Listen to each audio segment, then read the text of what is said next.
Assalamualaikum warahmatullahi wabarakatuh.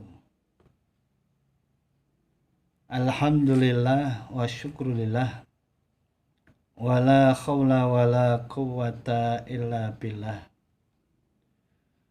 Wassalatu wassalamu ala rasulillah wa ala alihi wa ashabihi wa mawalah amma ba'du.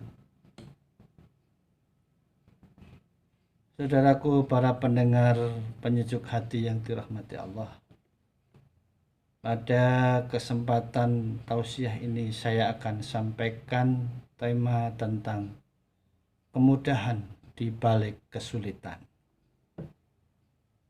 Dalam sejarah Islam pernah diterangkan seorang sahabat Nabi yang bernama Ubadah bin Jarrah yang ditunjuk sebagai panglima perang dalam peperangan Yarmuk melawan bangsa Romawi. Beliau pernah mengirim surat kepada Amirul Mukminin Khalifah Umar bin Khattab, lalu menceritakan tentang kesulitan-kesulitan yang ia hadapi selama dalam peperangannya. Kemudian dalam surat balasannya, Khalifah Umar bin Khattab memerintahkan kepada sahabat Ubaidah bin Jarrah untuk tetap bersabar dan tahan uji menghadapi kesulitan-kesulitan yang dihadapinya, karena Allah pasti akan memberikan banyak kemudahan-kemudahan di balik kesulitan itu sendiri. Para pendengar yang dirahmati Allah, sabar dan tahan uji serta penuh harap, optimis terhadap pertolongan Allah seperti yang dipesankan Khalifah Umar bin Khattab haruslah menjadi keyakinan kita sebagai seorang yang beriman. Sebab banyak ditemukan di dalam Al-Quran ayat-ayat yang menjanjikan kemudahan di balik kesulitan-kesulitan yang dihadapinya. Di antaranya di dalam surat At-Tolak ayat 7, Allah Subhanahu wa ta'ala berfirman, A'udzu billahi minasyaitonir rajim. Bismillahirrahmanirrahim. La yukallifullahu nafsan illa ma ataha. Sayaj'alullahu ba'da usrin yusra. Yang artinya Allah tidak akan memikulkan beban kepada seseorang kecuali sekedar apa yang Allah berikan kepadanya. Allah kelak akan memberikan kelapangan sesudah kesempitan. Para pendengar yang dirahmati oleh Allah, kemudahan-kemudahan yang Allah janjikan itu akan diberikan setelah datangnya kesulitan sebagai bentuk ujian baginya. Dengan kata lain, di celah-celah setiap kesulitan akan selalu ada kemudahan-kemudahan yang akan diberikan oleh Allah Subhanahu wa ta'ala.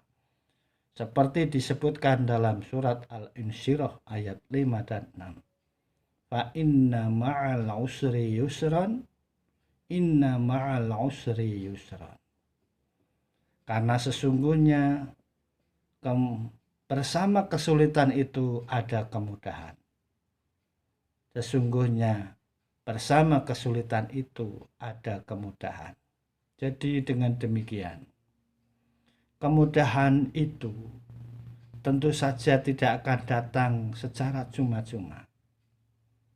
Kemudahan itu tidak akan datang dengan sendirinya, tapi harus diupayakan, diikhtiari, dan diusahakan. Setidak-tidaknya untuk mendapatkan kemudahan itu ada 3 syarat yang diperlukan. Yang pertama, usaha dan kerja keras dari setiap orang yang diterpa kesulitan.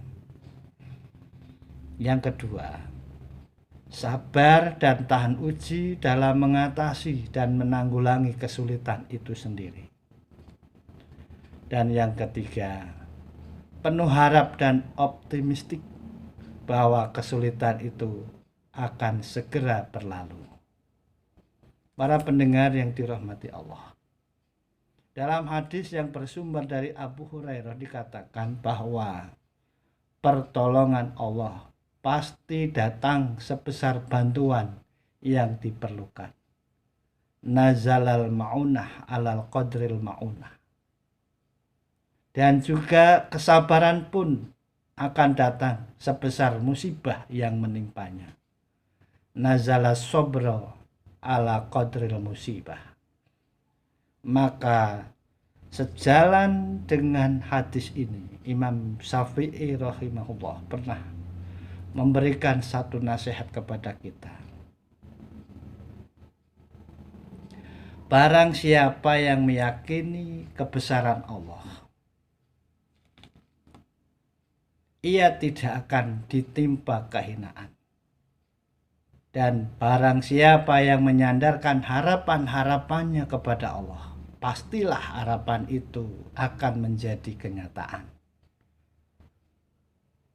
Waman rojahu yakunu haitsu roja. Jadi optimisme seperti yang dikemukakan tersebut sungguh penting agar kita sebagai manusia ini tidak gelap mata melihat masa depan. Sebab manusia itu, kita semua ini pada umumnya mengambil 2 sikap dalam menghadapi kesulitan hidup kita. Yang pertama, ada di antara kita yang bersikap patah semangat dan putus asa. Tentu saja sikap ini bukan sikap dan watak seorang yang beriman. Seperti yang disebutkan dalam Al-Quran, yaitu surat Al-Hijr ayat 56. Allah berfirman, A'udzu billahi minasyaitonir rajim. Bismillahirrahmanirrahim. Qala wa may yaqnatu mir rahmatir rabbih illa dhalun. Tidak ada yang berputus asa dari rahmat Allah kecuali orang-orang yang sesat. Yang kedua, sikap penuh harap atau optimisme disertai introspeksi dan mawas diri. Orang yang mengambil sikap ini tidak akan pernah menimpakan kesalahan kepada pihak lain, apalagi kepada Tuhannya. Ia juga tidak akan berprasangka buruk, suudzon kepada Allah.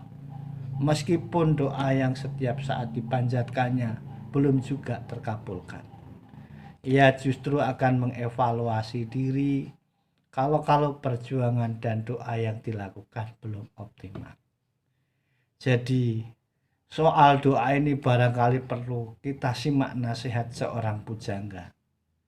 Kalau di tengah kegelapan malam Anda meminta siang hari datang, berarti permohonan Anda sia-sia. Akan tetapi, jika kepekatan malam telah mencapai puncaknya, pastilah fajar akan segera menyingsing. Dan dalam kecerahan fajar itu, banyak hal yang bisa Anda lakukan. Jadi, selain berdoa, kita harus jihad dan bekerja keras, dan terus bekerja keras tanpa kenal lelah. Ketika itulah, kemudahan pasti akan datang dan badai pun pasti akan berlalu. Semoga Allah Subhanahu wa Ta'ala selalu memberikan kemudahan hidup kita dalam menjalani di dunia dan di akhirat nanti. Billahi taufiq wal hidayah. Assalamualaikum warahmatullahi wabarakatuh.